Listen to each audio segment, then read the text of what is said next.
저는 파워블로거도 아닌데 블로그로 사업도 하고 제2의 수익 모델을 만들어서 매월 1,500만 원 이상씩 벌고 있습니다. 아니 너가 똑똑해서 그런 거 아니야? 라고 생각하실 수 있는데 시작한 지 67일 된 배달하는 제 친구는 이걸로 매월 30만 원씩 벌고 있는데요. 컨텐츠 상관없이 블로그 실력에도 관계없이 빠르면 일주일 내로도 수익을 낼 수 있는 방법이 있습니다. 제 친구처럼 자기 일하면서 짬짬이 해서 벌 수도 있고 저처럼 제대로 해서 더 많이 벌 수도 있습니다. 얼마나 벌고 싶으세요? 오늘은 블로그로 월급을 벌기 위해서 초보 블로거들이 꼭 알아야 될 핵심 팁 3가지를 알려드리겠습니다. 오늘 이 영상을 끝까지 보시면 블로그로 저처럼 한 달에 1,000만 원 이상 버는 사람과 아닌 사람의 차이를 아실 수 있을 겁니다. 안녕하세요. 주는 사람의 란입니다. 저는 방금 블로그로만 한 달에 1,500만 원씩 번다고 했는데요. 이렇게 말씀드리면 아니 블로그를 되게 오래 한 줄 아시는데 지금은 뭐 한 1년 정도 되긴 했지만 오래 해서 잘 된 건 아니고 잘 돼서 그냥 오래 한 거거든요. 블로그 시작한 지 3개월 만에 이 정도 벌기 시작했고요. 뭐 앞에서 말씀드린 제 친구는 시작한 지 딱 오늘로 67일 되었는데 67일 만에 매월 30만 원씩 벌고 있습니다. 친구도 거의 2달이나 되었는데 제 수익과 솔직히 좀 많이 차이 나죠? 그 이유도 알려드릴게요. 그렇다고 제 방문자가 뭐 3개월 만에 1 방문자가 많냐? 그것도 아닙니다. 제 블로그는 글 좀 쓰면 그나마 뭐 한 달에 100 후반대 정도고요. 안 쓰면은 뭐 100 이하로 떨어지기도 해요. 뭐 하루에 한 30명도 안 보는 거죠. 뭐 방문자가 솔직히 많지도 않죠. 오히려 방문자 수는 저보다 뭐 제 친구께 더 높을 거예요. 뭐야 그럼 무슨 차이지? 이웃 차이인가? 뭐 아니면 뭐 1년이나 돼서 이웃이 많나? 라고 생각하실 수도 있는데요. 이웃도 없어요. 그냥 이건 제 블로그 이웃 증강표인데요. 보시면은 이거 하루 아니고 한 달이에요. 한 달에 1명, 2명 정도 추가하고 심지어는 저를 삭제한 사람도 매달 있네요. 누구야? 그만큼 이웃 관리도 아예 안 합니다. 자, 오늘 영상에서는 네이버도 알려주지 않는 수익형 블로거의 진실 3가지를 말씀드리겠습니다. 첫 번째, 왜 제 수익과 제 친구의 수익이 이렇게 차이가 나는지. 두 번째, 일 방문자가 별로 없어도 어떻게 돈을 벌 수 있는지. 세 번째, 이웃 관리를 왜 안 해도 되는지까지 다 말씀드리겠습니다. 이 3가지 사실 알아야 하는 이유는 블로그는 그냥 막 많이 쓴다고 아니면 뭐 오래 한다고 꼭 수익으로 연결되는 건 아니거든요. 쉽게 말해 돈을 벌어주는 블로그는 돈 버는 전략에 맞춰서 해야 됩니다. 아 솔직히 이거 알려드리기 좀 너무 아까운데 제가 기본이니까 알려드리는 제가 진짜 이거 하나 알고 뭐 흔히들 말하는 경제적 자유를 잃어서 뭐 지금도 시드니 와서 놀고 있거든요. 제가 부러우신 분들은 이 영상 끝까지 보세요. 먼저 첫 번째입니다. 저와 제 친구의 수입 차이가 나는 이유는 뭘 홍보하느냐에 있습니다. 블로그로 돈을 버는 방식은 내가 내 사업을 홍보해서 돈을 버는 방식과 남의 사업을 대신 홍보해주고 돈을 버는 방식, 이렇게 2가지로 나눌 수 있는데요. 2개의 방법에서 돈을 버는 방법이 아예 달라요. 저처럼 제 사업을 홍보해서 돈을 벌면 진짜 일 방문자, 뭐 이웃 이런 거 하나도 상관없이 3개월 만에 월 1,000만 원 버는 게 뭐 사실 어렵지 않거든요. 그리고 저는 제가 운영하고 있는 수학 공부방을 블로그로 홍보하고 있는데요. 보통 아이들이 학원을 구하는 시즌이 뭐 중간고사 끝나고 기말고사 끝나고 아니면 뭐 방학 시작할 때 이럴 때는 거의 하루에 뭐 전화가 3통 4통씩 오고 있어요. 반면 제 친구는 자기가 따로 운영하고 있는 게 없어서 다른 학원을 대신 홍보해주고 있는데요. 그래서 매월 이제 블로그 작성 대행료를 받는데 그걸로 이제 한 달에 한 30만 원씩 벌고 있습니다. 아니 뭐야 그럼 무조건 내 사업 홍보하는 게 낫네? 근데 나는 내가 따로 하는 게 없는데? 아니면 뭐 혹은 뭐 공무원이라 내 이름으로 뭘 할 수가 없는데? 이러는 분 계시겠죠? 이런 분을 위해서는 제가 회사 몰래 하는 법 꼭 내 사업을 하지 않아도 더 많이 벌 수 있는데요. 제가 이전 영상에서 부대찌개집에서 알바하던 제 친구 이야기를 한 적이 있는데 그 친구는 자기 사업이 아닌 다른 업체를 홍보해주고 매월 290만 1,000원씩 벌고 있습니다. 다른 업체를 홍보해주는 것만으로도 매월 1,000만 원 이상씩 받기는 쉽지는 않지만 그래도 뭐 말씀드린 대로 매월 한 200, 300 정도는 가능하거든요. 이 2가지 방식 중에 자기에게 맞는 방식을 하시면 되는데요. 근데 솔직히 저는 대행해주는 것보다는 무조건 내 사업 홍보하는 걸 좀 추천드리긴 해요. 왜냐면은 이게 사실 대행이라는 게 어차피 한계가 있거든요. 왜냐면 이게 블로그가 처음에 키우기는 어려운데 키워놓으면 그 이후로는 진짜 쉽거든요. 그래서 내가 열심히 키워놨는데 갑자기 그분이 안 한다고 하면은 짜증 지대로. 무엇보다 제 경우에는 제가 수학 공부방으로 돈을 많이 벌었다 보니까 다른 지역분이 해달라고 연락 오신 적이 있어서 해드렸는데 블로그로 문의가 너무 많이 오는 거예요. 그래서 오히려 저한테 너무 죄송한데 더 이상 애들을 못 받겠어서 그만해야 될 것 같다고 그러시는 거예요. 그러니까 오히려 실력이 너무 좋아서 잘린 거죠. 진짜 좀 덜 열심히 했었어야 되는데 아니 나는 내 사업하고 있는 게 없는데 갑자기 그럼 사업까지 하라고? 그럼 너무 오반데? 라고 하시는 분들도 있는데 이거 진짜 개쉽게 하는 방법이 있는데 그거는 제 블로그 강의에서만 자, 그러면 두 번째, 일 방문자가 별로 없는데 어떻게 이렇게까지 돈을 벌 수 있냐? 라고 생각하실 수 있는데요. 이건 제가 방금 말씀드렸지만 저는 결국 제 수학 공부방을 홍보만 하면 되는 거거든요. 그리고 제 친구도 자기가 홍보하고 있는 회사 매출만 올려주면 되는 거잖아요. 이 말이 무슨 말이냐? 많은 사람이 내 블로그 글을 읽는 게 좋긴 하죠. 근데 사실 많은 사람이 보는 것보다 더 중요한 거는 내 걸 살 사람이 보는 게 더 중요하다는 거죠. 예를 들면 이런 거예요. 제가 제 수학 공부방을 홍보하는 글을 썼어요. 근데 그 글을 보는 사람이 뭐 30명이 있었다고 해볼게요. 30명이 봤는데 그 중에서 저한테 10%만 3명만 문의를 줘도 3명이잖아요. 그러면 하루에 3명씩 문의를 받는 거예요. 그중 한 명만 등록해도 매달 최소 60만 원 이상씩 벌 수 있는 거죠. 근데 예를 들면 제가 그걸 수학 공부방을 홍보하는 거를 뭐 유튜브로 찍었어요. 그럼 조회수가 3,000회가 나왔다고 해볼게요. 근데 그 중에서 과연 10% 이렇게 연락할까요? 어차피 1%도 연락을 할까 말까라는 거죠. 왜냐면은 어차피 제가 받을 수 있는 지역에 한계가 있는 거잖아요. 그러다 보니까 3,000명이 보는 거랑 3,000명 중에서 0.1%인 3명이 오는 거랑 30명이 봤는데 그중 1%인 3명이 오는 거랑 어차피 저한테는 똑같다는 거죠. 다시 말해, 지금 이 영상 찍어서 제가 조회수 2,000, 3,000 나와도 결국 제 강의 들으실 분은 20명, 30명밖에 안 되는 거면 사실 블로그로 강의 홍보하는 게 정리해보자면 1. 방문자 수가 중요한 게 아니라 내가 홍보할 물건이나 서비스를 사줄 사람이 보는 게 더 중요한 겁니다. 그래서 1. 방문자가 뭐 몇 천이니 몇 백이니 이런 거는 사실 하나도 안 중요한 거죠. 마지막으로 이웃관리도 방금 말씀드린 1. 방문자랑 비슷한 문맥인데요. 이웃이 1명이건 2명이건 결국 내가 홍보하고 있는 상품이나 서비스를 구매할 사람이 보는 게 중요한 거거든요. 근데 보통은 이웃을 늘리기 위해서 막 블로그 카페 같은 데서 서로 이웃 신청해주고 막 댓글 달아주고 이런 거 하거든요. 근데 그 사람들은 말 그대로 서로 품앗이를 해주는 거지 내 상품이나 서비스를 파는데 큰 영향을 주지 않는 거잖아요. 그러니까 굳이 할 필요가 없다는 거죠. 지금까지 네이버도 알려주지 않는 수익형 블로그의 진실 3가지를 하나하나 봤는데요. 이 3가지보다 사실 더 중요한 한계가 있는데요. 그게 뭔지 알 것 같은 분? 알 것 같으면 뭐 제 강의 안 들으셔도 되고 제가 말씀드린 3가지 문장을 딱 한 문장으로 정리해보자면 내 거 살 사람한테만 보여주면 된다는 거거든요. 그럼 우리가 블로그를 쓸 때 어떻게 해야 될까요? 내 거 살 사람이 검색할 만한 단어에 맞춰서 글을 쓴 다음에 그 단어를 검색했을 때 네이버 맨 위에 뜨면 되겠죠? 우리가 이런 걸 상위 노출이라고 합니다. 이제 여기부터 어려운 건데 근데 이것만 알면 진짜 이거 떼돈 버는 거 시간 문제.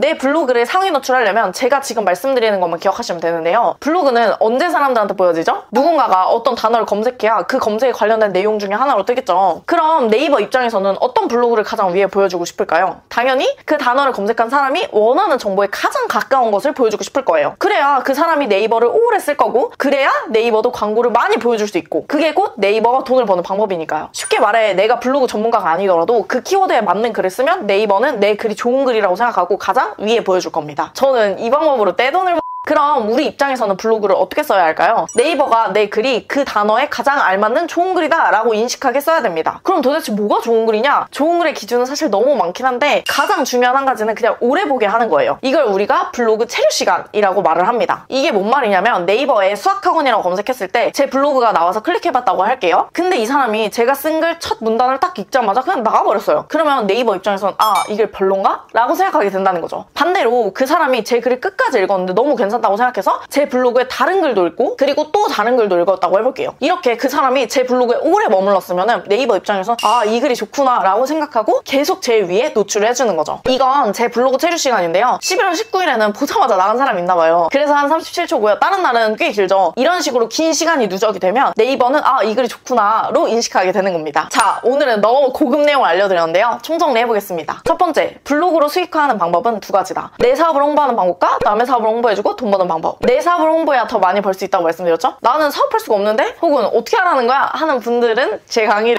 2번째, 1. 방문자나 이웃은 별로 중요하지 않다. 결국 블로그로 수익화를 하려면은 내 걸 살 사람한테 보여주는 게 더 중요합니다. 3번째, 내 걸 살 사람에게 보여주려면은 일단 상위 노출이 돼야 되는데요. 상위 노출이 되려면 좋은 글을 써야 되고 좋은 글의 조건은 사람들이 내 블로그를 볼 때 얼마나 오래 머무르게 하느냐입니다. 오늘은 블로그 수익화의 진실 3가지를 말씀드렸는데요. 그럼 도대체 어떻게 써야 사람들이 오래 머무는 글을 쓸 수 있지? 라는 거는 다음 영상에 올려드리겠습니다. 오늘은 재택부업 4편. 다수하고 군대 막 갔다 온 제 막내 동생도 할 수 있는 재택부업이에요.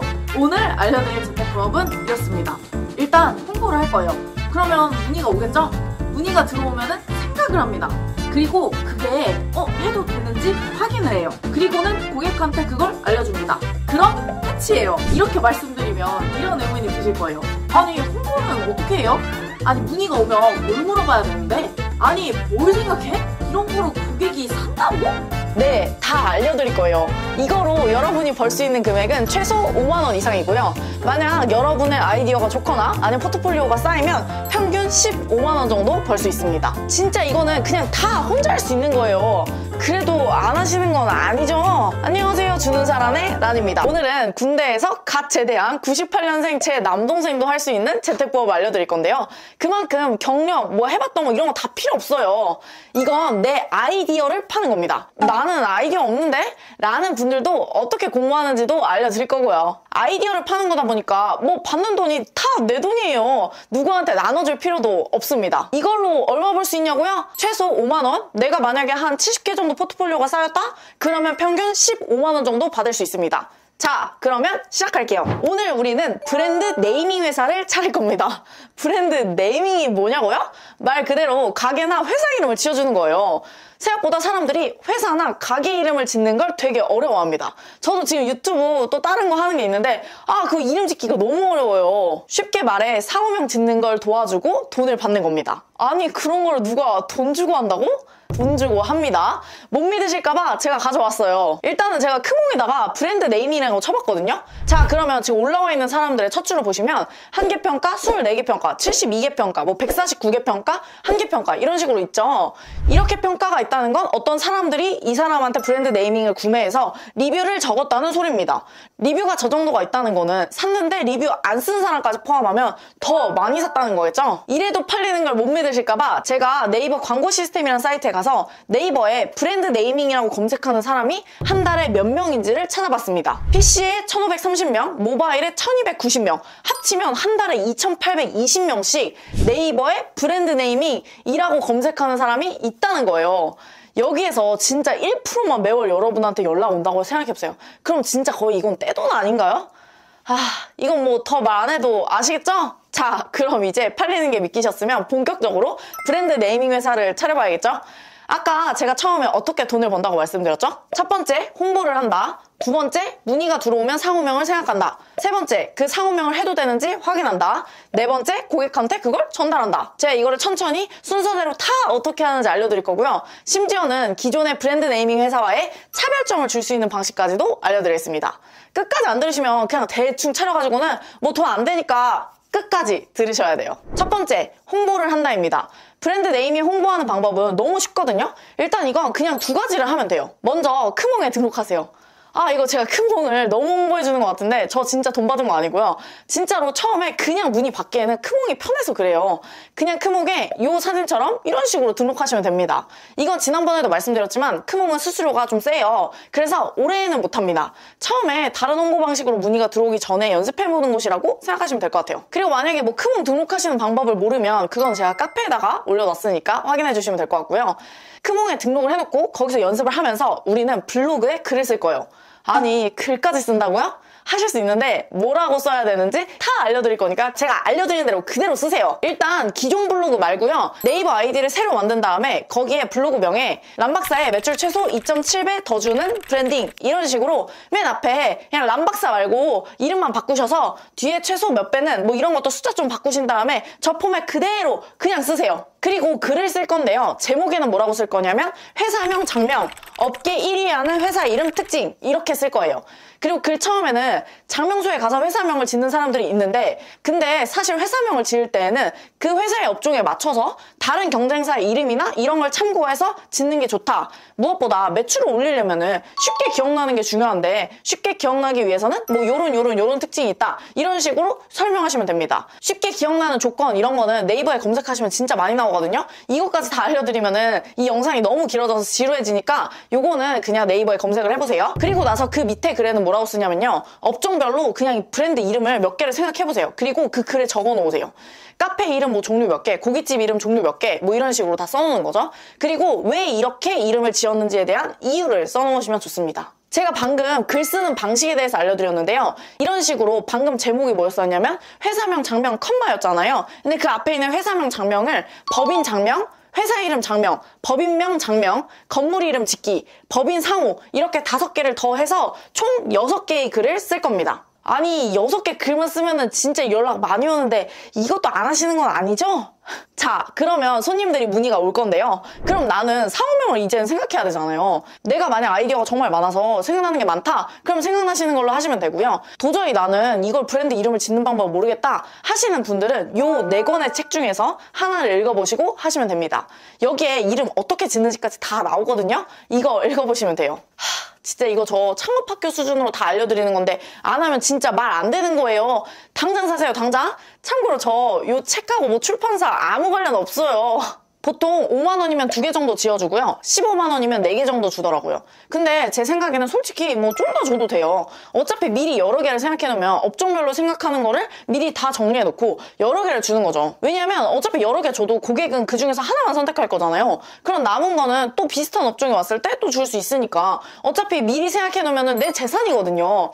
그래서 개인적으로는 그냥 좀 더 많이 주는 게 좋지 않을까 싶습니다. 그리고 만약에 문의가 왔는데 내가 이 브랜드명을 생각해야 되는데 도저히 생각이 안 난다. 그러면 저희 카페에 도움 요청을 하세요. 내가 이런 문의를 받았는데 도저히 브랜드 이름이 생각이 안 난다. 그러면은 아마 댓글로 다른 분들이 좀 도와주실 겁니다.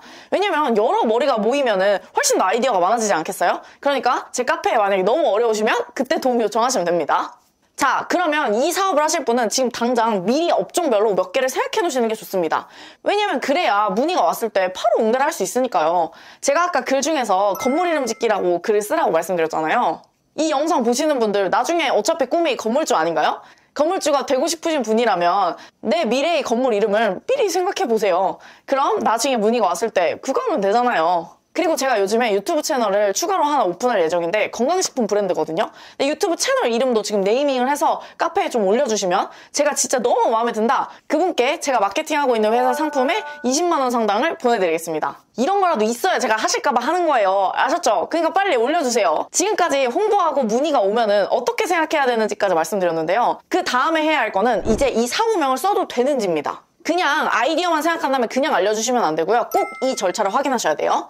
일단 우리가 아까 글을 쓸 때 법인명이라는 이야기가 있었는데요. 이 법인명에 대한 내용을 조금 더 알려드리면 법인명은 아무렇게나 지으면 안 되고요. 법인명으로 쓸 수 없는 게 있거든요. 그래서 그걸 여러분들이 확인하신 다음에 손님한테 드려야 됩니다. 그걸 확인하는 방법을 알려드릴게요. 우리나라는 법인명 사용을 할 때 관할 주소지 안에서 중복된 상호를 사용하지 못하게 되어 있습니다. 여기서 관할 주소지라는 게 뭐냐면 나한테 연락 온 손님이 있잖아요. 그럼 그 사람이 법인을 내고 싶으니까 나한테 법인명을 지어달라고 연락 온 거잖아요. 근데 그 법인을 낼 주소지가 있을 거예요. 회사 주소지. 그 회사 주소지에 시나 군 단위에 똑같은 이름이 있으면 못 쓴다는 소리입니다. 예를 들어 제가 서울시에 이제 회사를 내고 싶은데 그 회사 이름이 뭐 기버라고 해볼게요.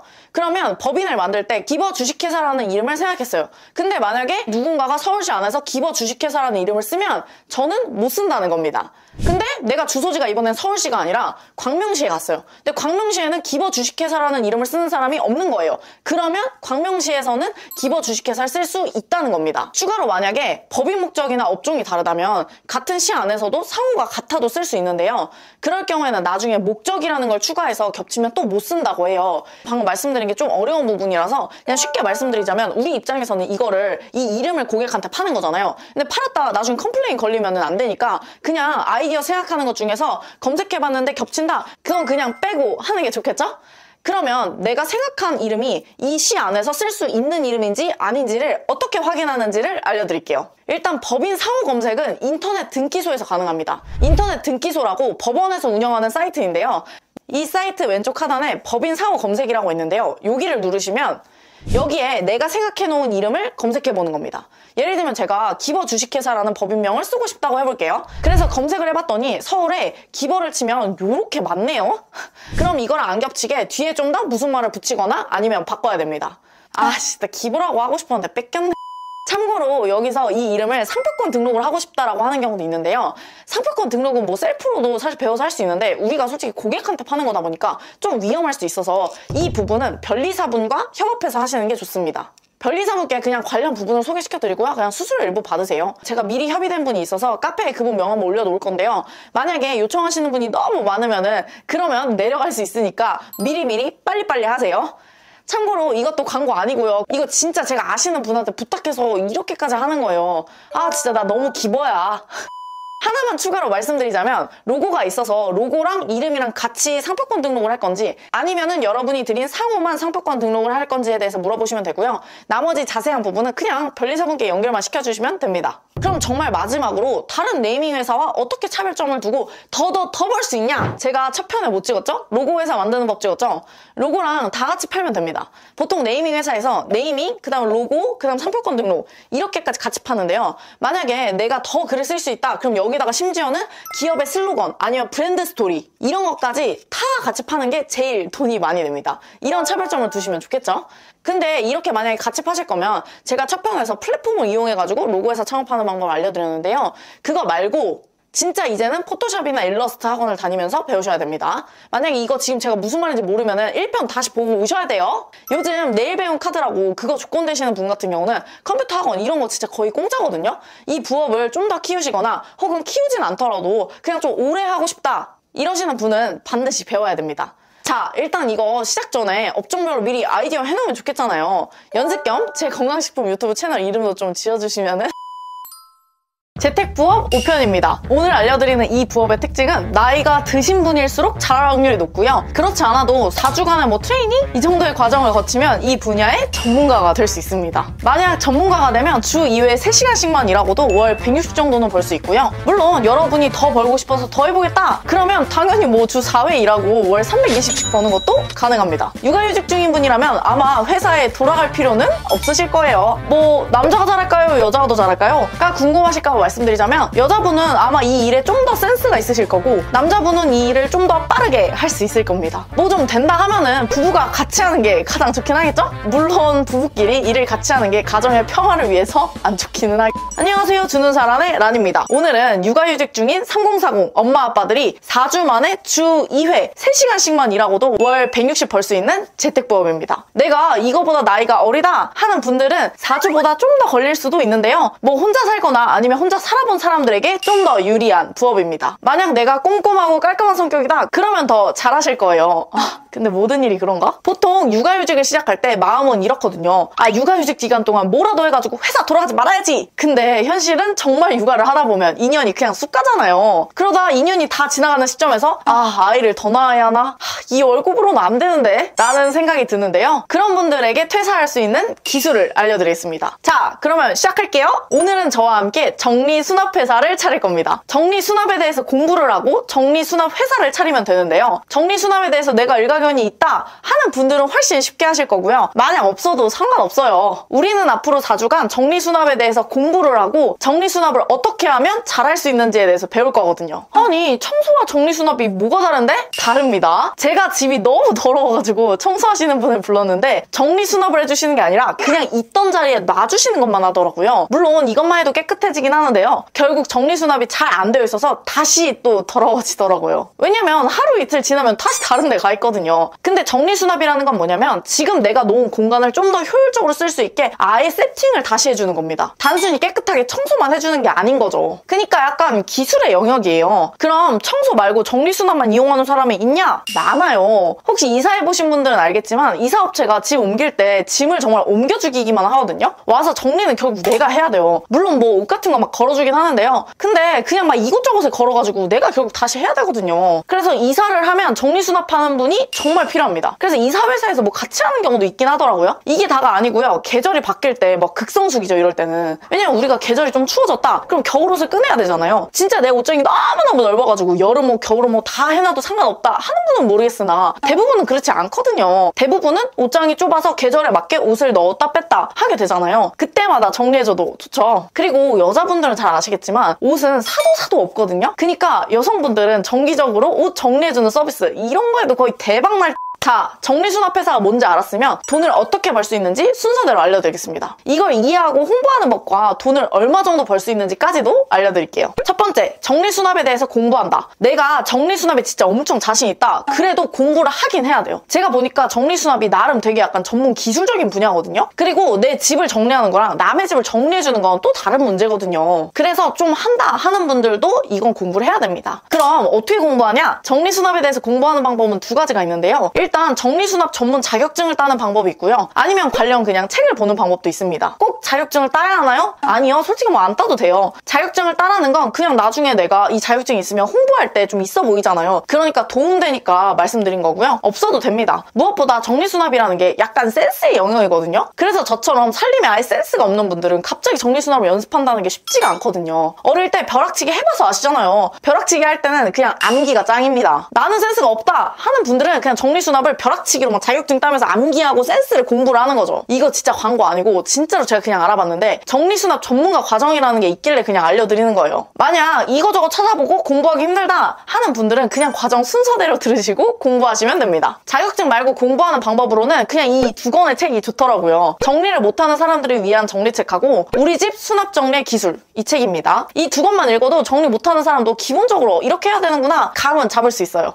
근데 뭐 우리 집이나 정리해야 되는데. 두 번째, 정리수납을 하고 싶은 사람을 대상으로 문의가 오도록 홍보를 합니다. 홍보하는 방법은 이거 다 끝나고 알려드릴게요. 이번에는 진짜 완전 다른 홍보 방법이거든요. 저는 이 방법으로 제가 운영했던 수학학원을 월 순수익 1,500만 원까지 만들었거든요. 아 진짜 이거 너무 알려드리기 아까운데 저는 기버니까. 세 번째, 정리수납을 해달라는 사람이 있으면 날짜와 시간, 공간 위치를 물어보시면 되고요. 네 번째, 해당 공간에 가서 정리수납을 도와주고 돈을 받으면 되겠죠. 다섯 번째, 가서 진짜 완전 잘한 다음에 가능한 한 매달 이용하도록 유도하는 겁니다. 이게 끝인데요. 정리수납이라는 게 한 번 한다고 솔직히 끝나는 게 아니거든요. 어차피 또 어지럽히기 때문에. 근데 내가 정리를 했잖아요. 그럼 내가 매번 정리하는 게 가장 잘하겠죠. 솔직히 제가 한다면은 개인적으로 멤버십 형태로 해가지고 일주일에 한 번이나 아니면 한 달에 한 번 이렇게 정기적으로 해드리겠다 하면 솔직히 할 것 같거든요. 근데 지금 하는 정리업체들이 대부분 정기적으로 안 하고 그냥 일회성으로 돈 엄청 많이 받고 그냥 끝내더라고요. 근데 저 같으면은 초기 비용은 다른 업체랑 그냥 비슷하게 받고 그 다음에 매주 온다고 하면 사실 그 전처럼 어지럽히진 않을 거잖아요. 그럼 똑같이 받는 게 아니라 반값만 받고 해준다던가 요 정도로 하면 그럼 내 입장에선 정리할 게 많지 않고 내가 정리한 거니까 더 빠르게 할 수 있고 무엇보다 안정적으로 수입이 계속 들어오니까 훨씬 좋겠죠? 이렇게 했는데 진짜 정말 잘 된다. 그럼 사람들 쓰세요. 직원 고용해서 하면 됩니다. 저도 진짜 집 엄청 더러운데 정기적으로 와서 제 옷장이라도 정리만 해줬으면 좀 좋겠는데 제가 생각한 정리수납 회사의 수익 구조는 두 가지인데요. 첫 번째, 일회성 정리수납 비용을 받고요. 두 번째는 매주나 아니면 매달 아니면 계절마다 정리수납 비용을 정기적으로 받는 거죠. 제가 10년간 사업하면서 느낀 건데 사업을 하면 제일 짜증나는 게 뭐냐면 이번 달에 매출이 올라도 불안하다는 거예요. 왜냐? 다음 달에 매출이 똑같이 나올까 걱정이거든요. 근데 제가 방금 알려드린 정리수납회사는 매달 돈이 들어오게 할 수 있거든요. 왜냐? 한 번 정리하면 내가 정리한 거니까 익숙하잖아요. 그럼 매달, 아니 매주 가서 정리해준다고 하고 돈을 좀 저렴하게 받는 거죠. 아니 그러면 이거 차렸을 때 얼마나 벌 수 있는데 궁금하실까봐 계산을 해드릴게요. 제가 진짜로 얼마 전에 제 옷방이 너무 개판이라서 정리수납을 하려고 알아봤는데요. 5평짜리 옷방만 정리를 해주는데 기본이 25만 원이고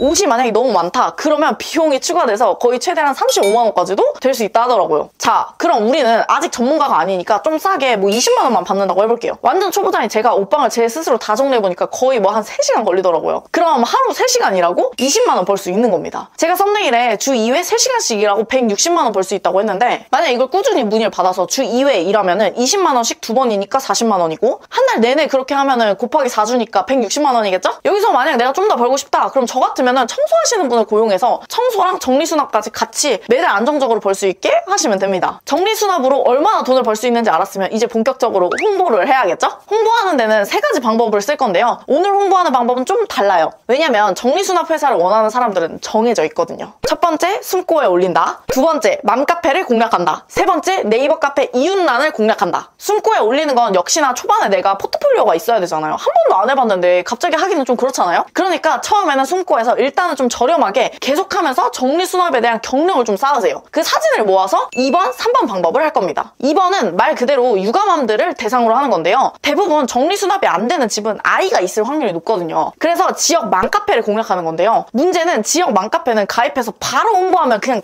강퇴당해버리거든요. 그럼 맘카페에 어떻게 홍보를 해야 되냐? 2가지 방법이 있는데 하나는 그 지역 맘카페에 진짜로 내 정리 노하우를 좀 나누는 거예요. 옷장 이렇게 정리했더니 좋더라. 아니면은 주방을 이렇게 정리했더니 좋더라. 이런 식으로 진짜로 내가 정리한 사진을 좀 올리는 거죠. 그러니까 그 카페 안에서 내 이미지를 정리 잘하는 엄마로 가는 겁니다. 그렇게 진짜 카페 활동을 하면서 인지도를 쌓는 거죠. 그 후에 카페에 광고가 가능하면 그냥 돈을 내고 광고를 하거나 아니면 카페마다 좀 다르긴 한데 광고 절대 안 되고 카페 활동 많이 하는 사람만 홍보해주는 것도 있거든요. 이건 여러분들이 공략하실 그 카페 회칙을 꼭 확인하셔서 하세요. 저는 학원을 이 카페 마케팅 하나로 그냥 떼돈을 벌어. 세 번째는 네이버 카페 이웃란을 공략하는 건데요. 여러분들 잘 모르시는 경우가 있는데 네이버 카페 어플을 다운을 받으면 2번째 탭에 이웃란이라고 있어요. 여기를 보면 동네 사람들이 자기 소식을 올리는데요. 여기에 제가 방금 말씀드린 정리수납 노하우를 똑같이 나누는 겁니다. 그리고 여기는 대놓고 홍보를 해도 되거든요. 그러니까 여기에 노하우를 알려주면서 정리수납에 어려움을 겪는 분은 여기로 와라 하고 블로그 링크를 걸어놓으면 되는 겁니다. 당연히 그 블로그에는 내 연락처나 아니면 정리수납을 어떻게 해줄 건지 비용 이런 거는 적어놔야겠죠? 솔직히 이렇게까지 하면은 문의가 안 오는 게 말이 안 돼요. 중간에 맘카페에서 강퇴만 안 당하시면 무조건 문의가 옵니다. 자, 오늘은 정리수납회사 차리는 법과 홍보 방법, 돈을 어떻게 벌 수 있는지까지 알아봤는데요. 지금 제 카페에 1편, 2편, 3편, 4편 하고 계시는 분들이 내용 엄청 올려주고 계시거든요. 서로 같이 하는 게 오래 하고 진짜 돈 벌 수 있는 거니까 와서 같이 하세요. 그럼 우리 돈 벌러 가볼까요?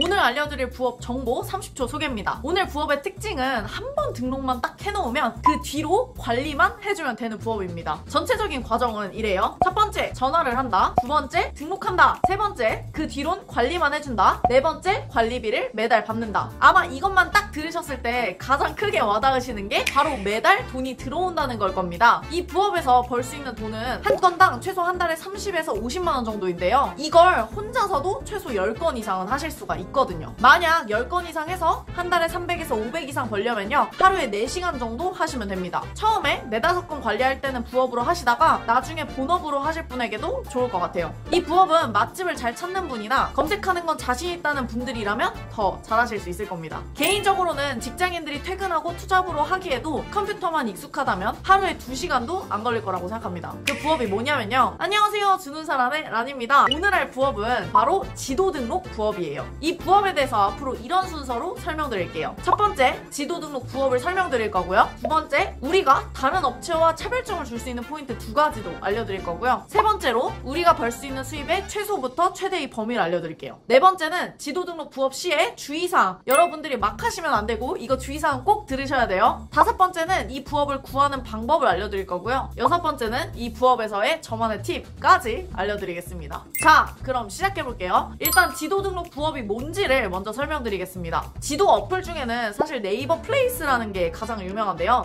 네이버 플레이스가 뭔지부터 말씀드릴게요. 아마 한 번쯤은 다 써보신 적이 있으실 거예요. 우리가 네이버에 고깃집을 치면 이런 식으로 나오잖아요. 여기에 보이는 이 가게들이 현재 네이버 플레이스에 이미 등록된 가게들입니다. 요즘은 지나가다가 음식점을 들어가는 경우보다는 미리 검색을 해서 음식점을 어딜 갈지를 정한 다음에 일부러 찾아가는 경우가 훨씬 많잖아요. 그리고 그 중에서도 가장 사람들이 많이 검색하는 곳이 바로 네이버죠. 그래서 자영업자 분들이라면 사실 네이버 플레이스는 거의 무조건 하셔야 되는데요. 제가 아까 지도 등록 부업이라고 말씀드렸는데요. 여기서 말씀드리는 등록이라고 하면 단순히 지도에 등록을 해주는 것만을 말하는 건 아니고요. 핵심은 문의가 올만하게 플레이스를 바꿔주는 걸 제가 등록이라고 표현을 한 겁니다. 그리고 여기에 이 단순 등록뿐만 아니라 주기적으로 가게 소식을 업데이트 해주는 것까지를 포함하는 건데요. 우리는 이걸 대신해주고 돈을 벌 겁니다. 이걸로 돈을 낸다고 하실 수도 있는데요. 실제로 자영업을 하신 분들은 알겠지만 플레이스를 등록해주겠다고 이미 연락이 엄청 많이 옵니다. 근데 대부분은 이게 너무 광고 전화다 보니까 거부감을 느끼고 그냥 안 하시는 분들이 많거든요. 그럼 이걸 어떻게 해야 나한테 맡기게 할 수가 있고, 그리고 나는 뭘 해줘야 하는지를 다 알려드릴게요.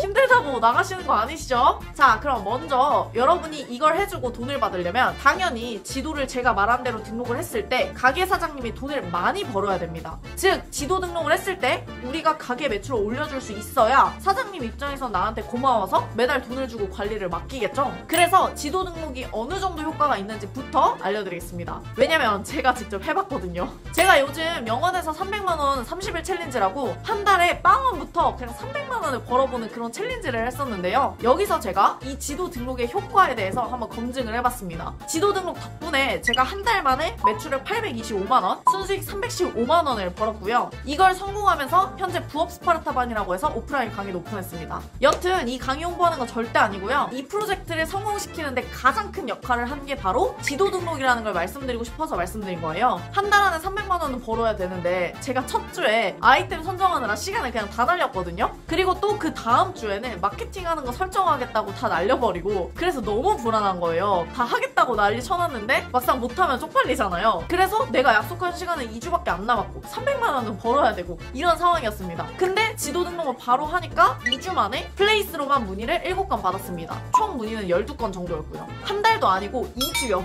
딱 2주 만에 그 정도 연락이 왔고요. 그래서 뭐 플레이스를 통해서 매출도 냈었습니다. 혹시 이 영상을 못 보신 분들은 제가 고정 댓글에 적어놓을 테니까 한번 확인해보시면 좋을 것 같아요. 자, 그럼 이제 지도 등록의 효과는 잘 아셨을 테니까 이제 본격적으로 우리가 그걸 어떻게 도와주고 돈을 어떻게 버는지를 알려드릴게요. 대부분 자영업자분들은 지도 등록의 중요성을 잘 모를 뿐만 아니라 알더라도 네이버에 아주 단순하게 그냥 이런 식으로 상호명이랑 위치 이 정도만 등록을 해놓는 형태로 해놓습니다. 근데 이래가지고는 제가 아까 말한 것처럼 그 정도 문의는 안 올 뿐만 아니라 돈을 절대 못 법니다. 그래서 여기서 우리는 두 가지의 차별점을 줄 겁니다. 그래서 두 번째, 우리가 다른 업체와 어떤 차별점을 줄 수 있는지를 말씀드릴게요. 제가 자영업을 10개를 넘게 하면서 플레이스 등록을 해준다는 광고회사 전화를 거의 350통을 넘게 받았습니다. 근데 단언컨대 제가 지금 이렇게 문의가 온 만큼 이렇게 해준다는 것은 절대 없었거든요. 그렇게 해주는 곳이 있었으면 그때 제 첫 음식점이 안 망했겠. 자, 그러면 일단 이렇게까지 매출이 올라오기 위해서는 크게 두 가지가 중요합니다. 첫 번째부터 볼게요. 첫 번째는 온갖 지도에 다 등록한다입니다. 아까 제가 지도에는 네이버 지도라는 게 있다고 말씀드렸는데요. 이 네이버 지도인 플레이스 말고도 단순히 이렇게 네이버 지도인 플레이스만 등록해서는 효과가 한계가 있습니다. 지도 어플에는 네이버만 있는 게 아니고요. 카카오도 있고 티맵도 있거든요. 그리고 여기서 한 가지 더 팁을 드리자면 구글맵도 있습니다. 구글까지 등록하시는 분들은 없는데 이것까지 등록을 하면 사실상 매출이 안 오를 수가 없어요. 제가 해봤잖아요? 그리고 이걸 등록하는데도 안 되면 그건 그 가게에 그냥 음식이 맛없. 두 번째, 단순 등록이 아니라 관리가 필요한 등록을 해야 됩니다. 이게 무슨 말이냐면 지도 등록을 하면 매출이 올라가는 이유 자체가 고객이 그 가게를 알게 돼서예요. 근데 우리가 지나가다가 이런 가게 있네? 라고 생각한다고 해서 다 들어가 보는 건 아니잖아요. 들어가 보려면 이 가게의 인테리어가 이쁘다던가 아니면 메뉴가 맛있어 보인다던가 아니면 하다못해 알바라도 예뻐야 되잖아요. 저처럼? 근데 다들 그렇게는 안 한다는 거죠. 그냥 딱 등록만 해놓으니까 내 플레이스가 상위 노출도 안 되고 손님도 안 오고 플레이스가 효과가 없다고 하는 거거든요. 그럼 지금 바로 플레이스 상위 노출에 도움되는 두 가지 특징을 알려드릴게요. 일단 첫 번째는 모든 빈칸 채우기입니다. 이 영상이 끝나자마자 집 앞에 있는 식당을 한번 검색을 해보세요. 어떻게 등록해놨는지. 아마 그냥 진짜 등록만 해놓고 빈칸이 많은 곳이 얼마나 많은지를 아시게 될 겁니다. 근데 그나마 음식점은 리뷰가 좀 있는 편이라서 그나마 나은데요. 이 음식점 말고 다른 업종 같은 경우는 더 심하죠. 다 우리가 돈 벌 수 있는 곳입니다. 일단 비어있는 건 손님 입장에서는 사실 볼 내용이 없으니까 당연히 바로 나가버리겠죠. 그러면 네이버 알고리즘은 이 가게가 사람들한테 인기가 없구나 생각해서 네이버 지도상에 맨 위로 노출을 안 시켜줄 수밖에 없습니다. 그렇기 때문에 이 칸은 반드시 모두 다 채워져 있는 게 중요합니다. 그 다음에 이제 두 번째인데요. 두 번째는 바로 메뉴판이에요. 메뉴 같은 경우도 보시면 이렇게 메뉴판 전체를 올리는 경우가 있는데요. 심지어는 이렇게 아예 안 올리는 것도 있어요.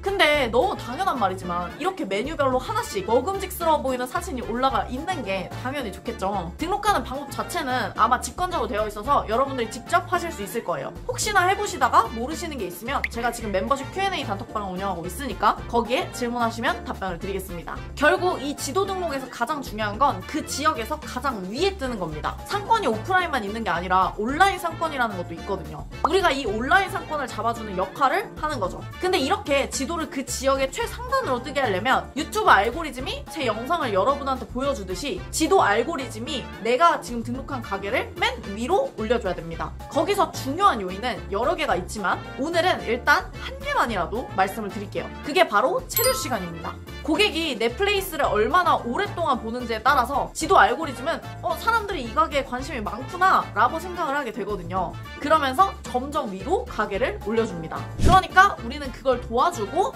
돈을 받을 겁니다. 이것만 해도 당연히 그 가게는 매출이 분명 더 오를 거고요. 그러면 우리는 당연히 돈을 벌 수 있겠죠. 제가 이번에 300만원 챌린지 할 때 한 이 방식 그대로 플레이스 강의를 찍었는데요. 제 강의를 듣지 않으셔도 사실 여러 개 맡아서 몇 번의 시행착오를 겪어보시면 충분히 아실 수 있으니까 꼭 한 번만 해보시길 바라겠습니다. 물론 빨리 하시겠다는 분은 제 거를 자, 그럼 이제 가장 중요한 세 번째, 돈입니다. 얼마를 벌 수 있는지를 알려드릴게요. 이걸로 벌 수 있는 돈은 보통 세팅 비용이 10만원에서 50만원대로 되어 있기 때문에 세팅 비용을 또 벌 수 있고요. 세팅이 끝난 뒤로는 이후에 매달 관리해주는 관리 비용을 받을 수 있습니다. 혹은 그냥 이런 거 다 안 받고 상승된 매출의 10%뭐 이렇게 수익 쉐어를 받을 수도 있어요. 관리 비용은 보통 한 매장당 월 20에서 40 정도로 생각하시면 됩니다. 근데 처음 하시는 분들 같은 경우는 제가 추천드리는 방식은 세팅을 무료로 차라리 해주고 그냥 월 얼마를 받겠다 이런 식으로 하시는 게 좋긴 합니다. 왜냐면 여러분들이 누군지도 모르고 포트폴리오도 없는 상황에서 처음부터 돈 받겠다고 하면 당연히 안 할 확률이 높으니까요. 그럼 결국 우리 수입이 높아지려면 그 가게 사장님의 매출이 먼저 올라야 됩니다. 그래야 우리한테 돈을 주겠죠. 세팅 다 했는데도 문의가 안 오면 사장님은 우리한테 돈을 안 줄 거고 그럼 우린 일만 하고 돈을 못 벌 수도 있으니까 안 되겠죠? 그래서 지도 등록을 했을 때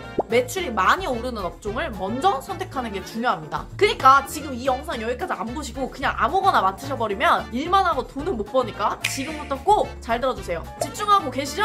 자, 이번엔 네 번째입니다. 어떤 업종을 등록해야 되는지 알려드릴게요. 사실 지도 등록에는 어떤 업종은 무조건 좋고 어떤 업종은 무조건 안 좋다 이렇게 정해진 건 없어요. 왜냐면 지역마다 지도 등록의 경쟁이 다르기 때문입니다. 이게 무슨 말이냐면 경쟁이 다르기 때문입니다. 이게 무슨 말이냐면 지역마다 해당 업종이 이미 지도 등록을 많이 해놨어요. 그럼 당연히 지금 등록하는 우리는 후발주자잖아요. 그래서 기존의 플레이스보다는 효과가 덜할 수밖에 없습니다. 근데 그 지역에 내가 지금 등록하려는 업종이 많이 등록을 안 해놨거나 혹은 너무 형편없게 등록을 해놨다 그러면 등록하는 즉시 바로 효과가 나타나는 거죠. 이걸 확인하는 방법에는 해당 지역명 플러스 업종을 네이버 광고 시스템이라는 사이트에 가서 검색량을 보는 건데요. 검색량을 보는 방법까지를 제가 지금 다 설명하면 영상이 너무 길어져서 그건 제가 제 카페에 정리를 해놓겠습니다. 그걸 참고하셔서 등록하시면 될 것 같아요. 그러면 우리는 지금 검색량을 받다 치고 여기서 확인해야 될 건 검색량 대비해서 해당 지역의 네이버 지도를 들어가서 제가 아까 알려드린 관리가 필요한 등록까지 제대로 한 업체가 몇 곳인지를 확인해 보시면 됩니다.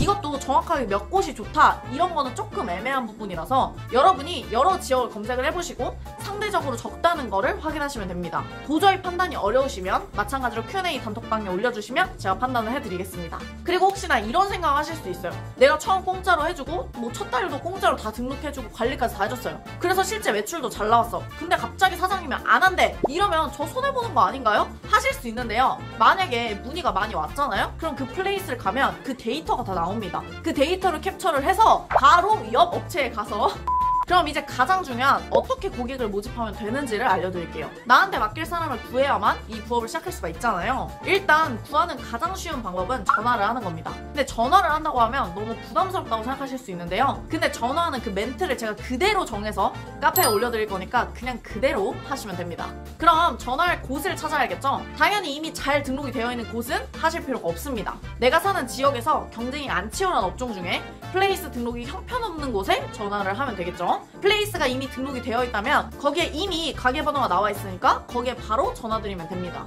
근데 아마 이렇게만 하시면 처음엔 광고를 하니까 사장님이 아니요 하고 바로 거절하실 수도 있는데요. 이때 쓸 수 있는 스킬 두 가지를 알려드릴게요. 진짜 이건 제가 직접 해본 결과 성공률이 진짜 최소 2배는 올라갑니다. 안 할 수가 없어요. 이것까지 알려주면 여섯 번째, 이제 저만의 팁입니다. 일단 영업 전화를 하실 때에는 첫 번째, 전화를 받자마자 지도 등록을 한 달에 공짜로 해준다고 바로 말을 하셔야 됩니다. 왜냐면 어차피 처음에는 우리가 실력도 없고 포트폴리오도 없잖아요. 그러니까 사장님이 우리를 못 믿는 게 당연합니다. 그래서 사장님께 첫 달에 공짜로 해주고 매출이 만약 올라도 돈을 일절 안 받겠다 라는 식으로 일단 첫 달을 무료로 해준다고 말씀을 드리는 게 좋습니다. 그렇게 한 달을 해보고 매출이 올라서 그 뒤로 계속 관리를 원하시면 그때 선택을 하셔라 이렇게 하시면 됩니다. 솔직히 이러면 사장님 입장에서 손해볼 게 하나도 없기 때문에 안 할 이유는 거의 없겠죠. 물론 이렇게 해도 안 할 수가 있는데요. 그럼 두 번째 스킬을 쓰시면 됩니다. 바로 두 번째는 질주심 유발인데요. 만약 업종이 카페라면 그 동네에서 가장 장사가 잘 되는 카페를 찾은 다음에 여기는 지금 네이버 플레이스도 하고 있고 카카오, 티메 뭐 이런 거 할 거 없이 모든 플랫폼에 다 등록을 해놨고 뭐 광고도 열심히 돌리고 있다. 심지어는 인스타랑 블로그까지 운영 중이다 라고 얘기를 해주시면 됩니다. 만약 여러분들이 제 블로그 영상이나 강의를 들으셔서 블로그 마케팅 대행도 할 수 있다, 그 부업도 하고 있다 이런 분들이라면 블로그랑 플레이스를 묶어서 하시면 되겠죠. 어쨌든 이렇게 묶어서 할 경우에 당연히 월 관리비는 훨씬 많이 올라갑니다. 그리고 이때 설명을 할 때 기존의 플레이스 리뷰가 이 정도니까 저희 데이터로 봤을 때는 실제로 플레이스에 지금 매달 80명 정도가 방문을 하고 지금 사장님한테 매출을 얼마 정도 더 올려줄 수 있다라는 된다는 걸 데이터적으로 말씀을 드릴 수가 있는 거죠. 이렇게 말씀을 드리면 사실 사장님 입장에서도 경쟁사에 대한 스트레스가 반드시 있을 거거든요. 그 지역에서 장사하시는 분들은 그 거리에 어디가 망했고 어디가 새로 생겼고 어디가 인테리어 공사하고 이 이야기를 다 알 수밖에 없어요. 그런 스트레스가 반드시 있을 건데요. 그런 부분을 우리가 도와준다고 하는데 심지어 돈도 당장 안 받겠다. 그러면 안 할 이유는 없는 거죠. 근데 이렇게도 안 하면 사실 그 사람이 손해. 자, 여기까지 해서 오늘은 지도 등록 부업에 대해서 알아봤는데요. 이게 처음 들을 때는 아마 조금 낯설어서 어렵다고 생각하실 수도 있어요. 왜냐면 진짜 단언컨대 이거를 설명한 부업 유튜버는 없었습니다. 근데 아마 딱 한 번만 해보시면 진짜 네이버 아이디 회원가입하는 것만큼이나 쉽습니다. 이 지도 등록하는 방법에 대해서는 사실 유튜브에 이미 상세히 많이 나온 것들이 있기 때문에 공짜로 배우기도 너무 쉬우니까 그렇게 확인하시면 될 것 같습니다. 만약 진짜 제대로 이 부업을 해보겠다, 혹은 한두 개 해봤는데 반응이 좋다, 이렇게 해서 내가 지금 본격적으로 하겠다, 그러려면 제 강의를 제가 이렇게 다 알려드리면 이걸 왜 다 알려주시냐고 할 수도 있는데요. 어차피 저는 이거 말고도 블로그랑 유튜브 쇼츠 이런 걸로 사실 돈을 더 많이 벌기 때문에 제 입장에선 시간 대비 수익이 별로라서 소개해드리는 겁니다. 그럼에도 불구하고 이거를 잘 하시면 한 달에 300에서 500 이상은 충분히 혼자서도 하실 수 있기 때문에 꽤 괜찮은 부업이라고 생각을 합니다. 저 같은 경우는 보통 지도 등록은 제게 대행을 맡기신 분한테 서비스 개념으로 해드리고 있거든요. 만약에 이 지도 등록 부업이 꽤 괜찮아서 아예 본업으로 해보겠다, 이런 분들은 제가 찍은 블로그나 유튜브 쇼츠 이런 영상들이 있으니까요. 그 영상을 참고하셔서 마케팅 기술을 좀 더 배워서 이제 같이 패키지 상품으로 파시면 됩니다. 그럼 저처럼 아예 마케팅 대행사로 본격적으로 시작할 수가 있으니까요. 여기까지 설명드렸는데요. 하다가 모르시는 게 있으면 Q&A 단톡방에 질문해주시면 답변 드리겠습니다. 그럼 안녕! 오늘 알려드릴 부업은 요즘 대학생들이 자취방에서 하는 부업으로 유명해졌고요. 다수했는데도 원하는 대학이 안 돼서 자퇴한 제 친구가 취직 대신에 선택한 부업입니다. 내 회사가 주 4회 출근이라 조금이라도 재택근무가 가능한 분이라면 충분히 투잡도 가능하시고요. 명예퇴직 준비 중인 김 부장님도 자기가 받고 있는 월급만큼은 퇴직 후에도 받을 수 있는 부업입니다. 시간은 딱 1시간이면 되는데요. 안녕하세요, 주는사람의 란입니다. 오늘은 저와 함께 과일 가게 하나를 차려볼 겁니다. 과일 가게? 과일도 사와야 되고 심지어 과일 가게 자리도 알아봐야 되는데 나 돈 없어 하실 수 있는데요. 과일 가게를 온라인에서 차려볼 거예요. 자퇴한 제 친구랑 그 다음에 제 블로그 수강생분들 이야기를 들어보니까 보통 하루에 1시간 정도, 일한 지 한 8개월 정도 됐는데 월 순수익이 평균 200만 원 후반대 정도 나온다고 하네요. 이 친구도 돈 없어서 그냥 자기 자취방에서 시작했기 때문에 사실 돈도 필요 없고요. 과일을 내가 살 필요도 없습니다. 이게 뭔 말인지 좀 의아하실 텐데요. 과일을 팔 건데 과일을 안 사놔도 된다는 거예요. 과일 가게로 돈 버는 방법에 대한 테크트리를 일단 먼저 알려드릴게요. 일단 우리가 과일을 홍보를 할 거예요. 그리고 과일을 사고 싶은 사람이 내 스마트 스토어, 내 어떤 홈페이지에 와서 과일 주문을 하면 우리는 이미 협의된 농부 아저씨한테 전화로 사장님 여기로 어떤 과일 얼마나 보내주세요 하면 끝입니다. 그러면 농부 아저씨가 알아서 그 손님한테 과일을 보내주실 거예요. 우리가 주문을 먼저 받고요. 그 다음 농부 아저씨한테 주문을 하는 겁니다. 내가 직접 택배를 보내는 게 아니니까 힘들 필요도 없고요. 이런 부업을 우리가 과일 위탁 판매라고 합니다. 우리는 그냥 주문만 받고 주문받은 내역을 농부님한테 전달을 해주기만 하면 끝입니다. 이거 솔직히 몇 번만 해보면 1시간도 안 걸려요. 자, 여기까지 이해가 되셨으면 이렇게 만들기 위해서 필요한 게 있습니다.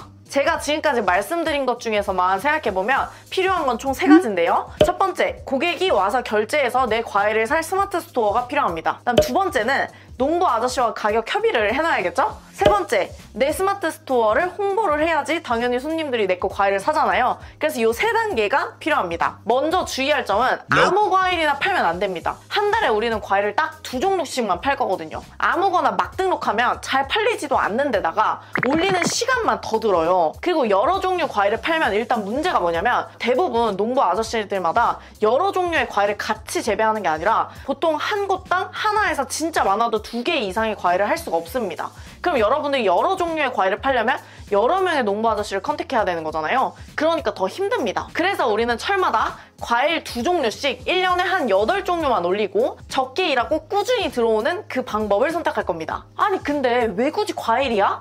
라고 생각을 하실까봐 2가지 이유가 있는데요. 사실 이 부업은 1년 내내 안 해도 그냥 1년에 2번, 설날하고 추석 이 2번 있잖아요. 이때만 해도 꽤 괜찮습니다. 왠지는 다 아시죠? 다 선물하잖아요. 그렇다고 팔기가 어렵냐? 과일은 팔기조차도 너무 쉬워요. 왜냐면 사람들이 이거를 뭔가 여러 가지를 따지면서 과일을 사는 게 아니라 그냥 달기만 하면 사거든요. 우리가 뭐 백화점 과일이라고 해서 더 달고 뭐 다른 과일이라고 해서 더 맛없고 뭐 이런 건 아니잖아요. 어쨌든 과일이나 이런 건 어디 가서 사는 게 부담스러워. 왜냐면 그거 들고 오기가 힘들거든요. 그리고 무엇보다 한 번 만약에 내 거를 사서 먹은 고객이 너무 달아서 만족했어. 그러면 알아서 소개시켜주기도 하고요. 무엇보다 다시 구매하는 비율이 다른 물건에 비해서 훨씬 압도적으로 높습니다. 과일은 일단 면세상품이라는 건데요. 면세상품? 그게 뭐냐면 우리가 여행을 갈 때 막 면세점 같은 데 가서 털어오잖아요. 왜 그러죠? 싸니까. 왜 싸지냐면 전 세계 어느 국가든 우리가 뭘 사면 항상 부가가치세라는 세금을 내게 되어 있습니다. 이 부가가치세가 10% 정도인데요. 이게 면세점에서는 서로 부가세를 안 받기로 국가가 약속한 거라서 이 10%를 빼고 파니까 당연히 파는 사람한테도 이득. 왜냐면 나는 어차피 받는 돈은 똑같은 거니까. 근데 사는 사람은 더 싸게 살 수 있으니까 서로 이득인 거죠. 근데 과일이 그렇다는 겁니다. 예를 들면은 내가 카페를 운영해서 커피를 뭐 예를 들면 5,000원에 팔았다고 해볼게요. 그럼 손님은 나한테 5,000원을 내지만 사실 나는 그 중에 10%는 부가세고 실제로는 4,545원만 번 거랑 똑같습니다. 나머지 금액인 400 얼마 정도는 이 손님이 원래는 국가한테 내는 건데 그걸 내가 대신 미리 받은 거고 나중에 국가한테 돌려줘야 되는 부가세 세금이거든요. 저도 한창 이자카야 막 5개 지정하고 막 이럴 때 부가세 진짜 오지랖이 나가지고 과일 같은 농산물, 고기 같은 축산물, 뭐 오징어, 고등어 같은 수산물 이런 거는 자연에서 우리가 그대로 받은 거잖아요. 자연의 선물이라서 부가세를 내진 않습니다. 이렇게 말씀드리면 아니 근데 사람들은 내 과일을 왜 사죠? 그냥 마트 가서 사면 되는데? 라고 생각하실까봐 과일이 어떻게 팔리는지를 좀 알려드릴게요. 이걸 알아야 하는 이유는 우리가 누구한테 과일을 사와서 팔아야 되는지도 알게 되기 때문에 그렇습니다. 보통 과일이 우리가 파는 이마트나 롯데마트로 들어오기 위해서는 농부가 과일을 수확한 다음에 그걸 경매인이라는 사람이 있는데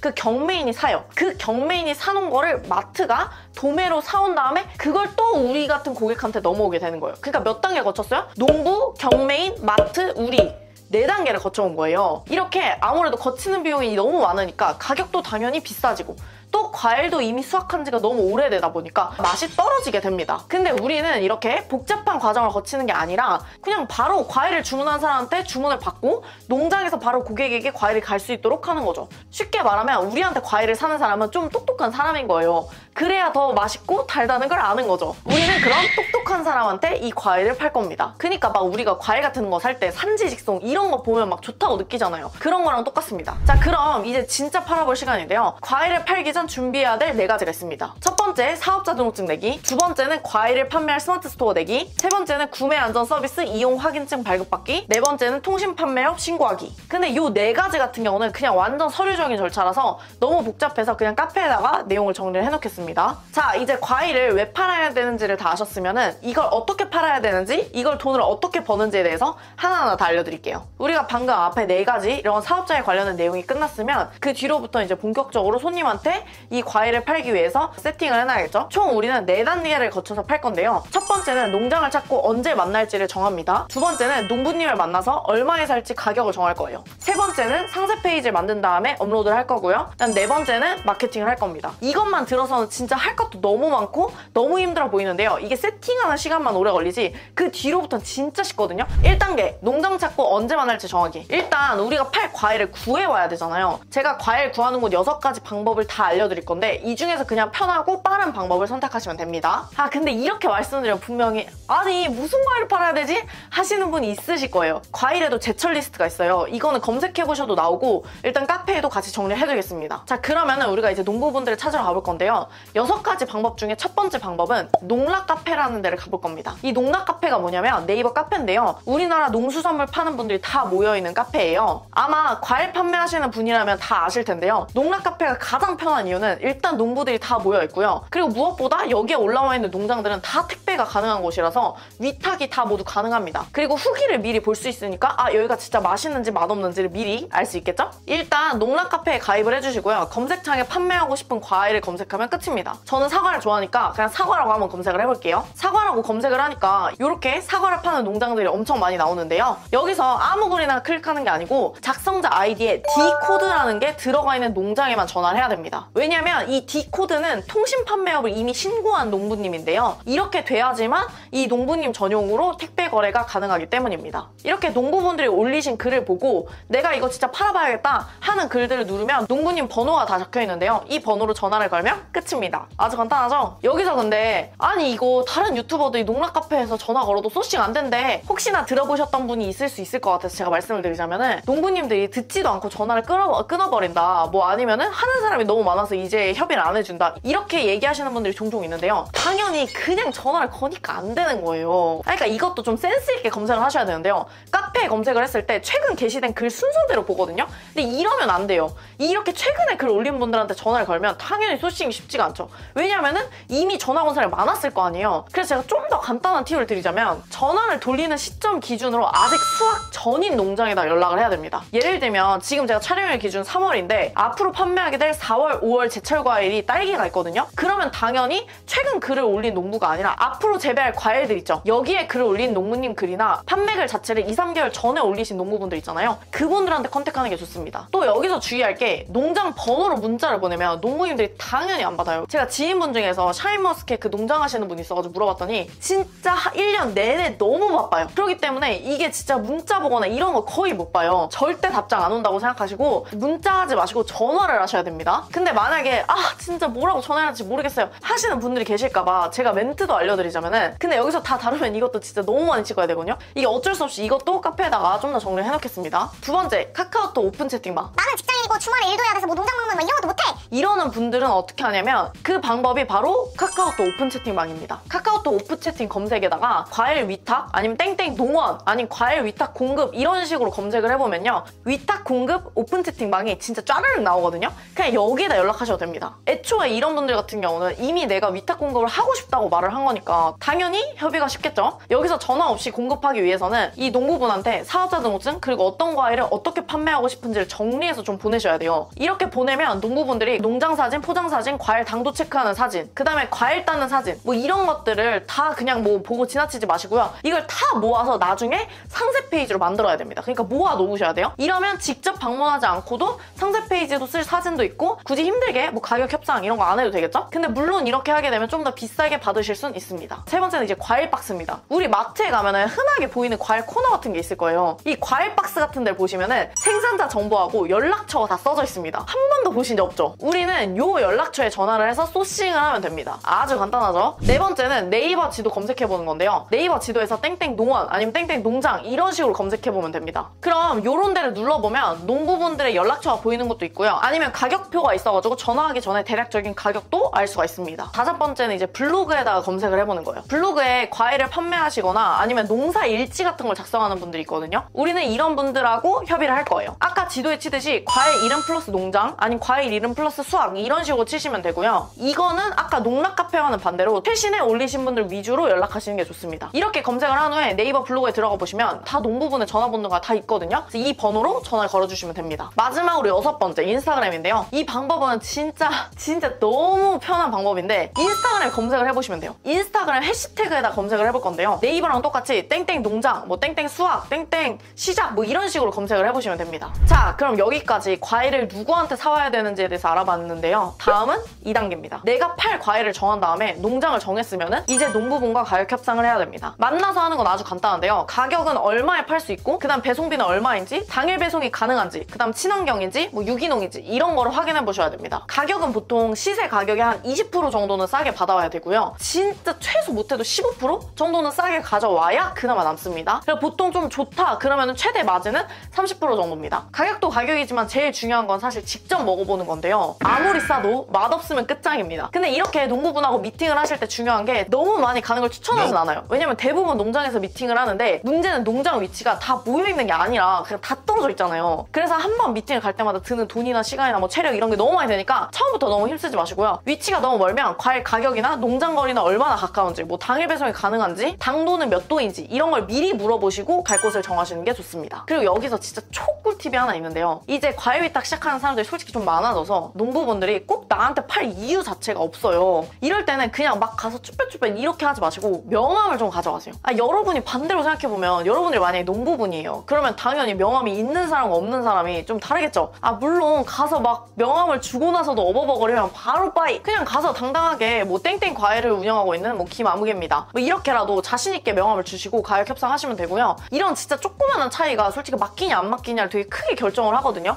물론 요즘에는 이제 농부분들 중에서 저희같이 위탁 판매자가 돈을 많이 번다는 걸 알고 이제는 그냥 직접 스마트 스토어에 뭐 올려가지고 파시는 분들도 있어요. 아니면 직접 팔기도 하지만 위탁 판매도 한다는 분도 계시거든요. 근데 솔직히 농부분이 직접 팔던 안 팔던 그건 별로 중요하진 않습니다. 왜냐면 과일은 애초에 브랜드가 있는 것도 아니고 한 번 먹어봤을 때 달기만 하면 되거든요. 그래서 진짜 과일이 좋다 그러면은 그분이 그냥 직접 팔더라도 거기에서 그냥 마진을 붙여서 올리시면 됩니다. 왜냐면 이게 어차피 내가 어떻게 홍보하느냐에 따라 달려있거든요. 다음으로 3단계입니다. 상세 페이지를 작성해서 업로드하는 건데요. 우리가 스마트 스토어에 올렸으면 그 밑에 이 과일이 얼마나 맛있고 신선한지에 대해서 사이트에 설명을 해야 되는데요. 이걸 우리는 상세 페이지라고 합니다. 과일 상세 페이지에는 사진을 가능한 한 많이 올려주는 게 좋은데요. 직접 농장에 방문을 하거나 아니면 방문하지 않더라도 농부분들한테 과일 수확하는 사진, 농장 풍경 뭐 이런 거를 다 받아두셨으면 이 사진도 다 올리시면 됩니다. 물론 뭐 농장 방문 안 하신 분들은 과일을 싸게 하나 사셔도 되고요. 그리고 집에 와서 이제 과일 사진을 좀 예쁘게 찍으시면 됩니다. 사실 처음부터 너무 무리하지 마세요. 쿠팡에 가면 촬영용 배경지라고 막 이런 거를 팔거든요. 근데 이런 거 위에 찍으면 진짜 감쪽 같아요. 다 알려드렸는데 이래도 못하면 진짜 그건. 자, 그럼 하이라이트 네 번째 홍보하기입니다. 이게 진짜 솔직히 진짜 개 사기급 스킬이라 가지고 마지막에 넣은 거거든요. 자, 그러니까 만약에 지금 이 영상을 여기까지 보신 분이라면 여러분은 진짜 이 방법으로 돈 벌 수 있어요. 유튜버분들 중에서 이런 과일 위탁 판매에 대해서 얘기하는 사람 중에 대부분 말하는 게 뭐냐면 이거를 키워드를 좀 잡아가지고 올리면은 어차피 아무것도 안 해도 팔린다 이러는데 그게 쉽지가 않습니다. 왜냐면 지금 경쟁이 너무 치열해졌거든요, 이제. 그리고 무엇보다 이 스마트 스토어에도 등급이라는 게 있는데 이게 높은 분들은 지금 그냥 올려도 네이버가 알아서 과일 찾는 사람한테 보여주니까 팔리는데요. 우리는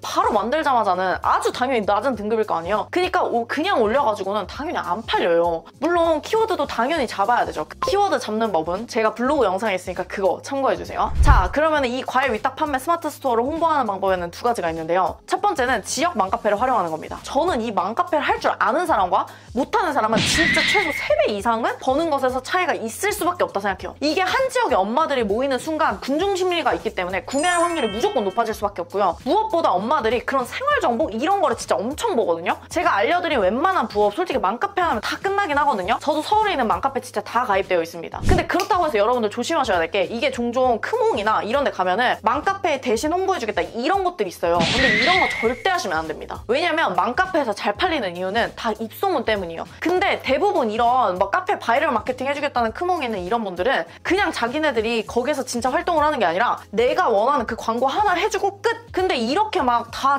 침투해가지고 해가지고 완전 스팸적인 느낌이 나면 그냥 이미지가 다 망가져 버려서 내가 실제로 한다고 하더라도 절대 안 팔립니다. 일단 처음 하시는 분들을 위해서 맘카페를 어떻게 활용하는지를 간단하게 말씀드리자면 지역 맘카페 중에서는 돈을 받고 홍보하게 해주는 것도 있고 돈을 줘도 홍보를 안 되는 곳이 있어요. 등등 뭐 여러 가지 규칙이 너무 많기 때문에 뭐 일괄적으로 말씀드리긴 좀 어렵긴 하지만 만약에 맘카페가 진짜 활성화가 되어 있고 너무 잘 되어 있는 것 같다? 그러면 돈을 주고라도 홍보하는 게 무조건 낫습니다. 이게 한 번만 올라가면 어차피 근처 엄마들이 일단 한 번만 보면 생각나서 구매하게 되어 있거든요. 근데 만약 돈을 주고도 못하는 맘카페들 있어요? 그럼 그런 데 같은 경우는 그냥 가입을 해서 진짜 개 열심히 활동을 하세요. 활동을 할 때 중요한 거는 나는 과일 장사하는 사람이라는 걸 아주 은연중에 흘리면 됩니다. 예를 들면 뭐냐면 과일 장사하는 사람이 알려주는 임금마트에서 과일 가장 싸게 사는 방법 뭐 이런 거를 글을 좀 쓰는 겁니다. 물론 이런 글도 뭐 그냥 이런 글만 쓰면은 당연히 강퇴당해요. 그러니까 댓글이나 그냥 일반 활동들 있죠. 뭐 저녁에 뭐 먹었어요? 저 어디 살아요? 뭐 이런 거 있잖아요. 그런 것들도 하면서 해야지만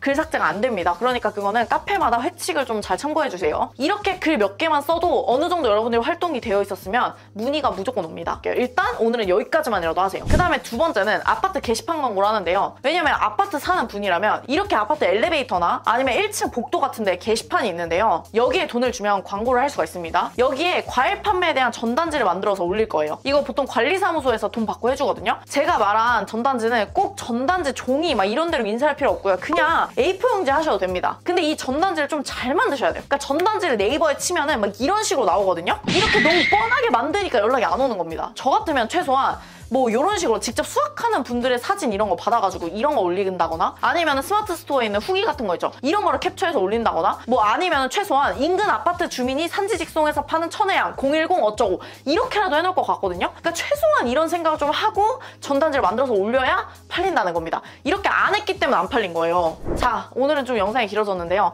하루에 1시간이면 할 수 있는 과일 위탁 판매에 대해서 알아봤습니다. 뭐 과일 위탁이 뭐 이미 레드오션이니 하시는데 사실은 아직도 블루오션이에요. 왜냐?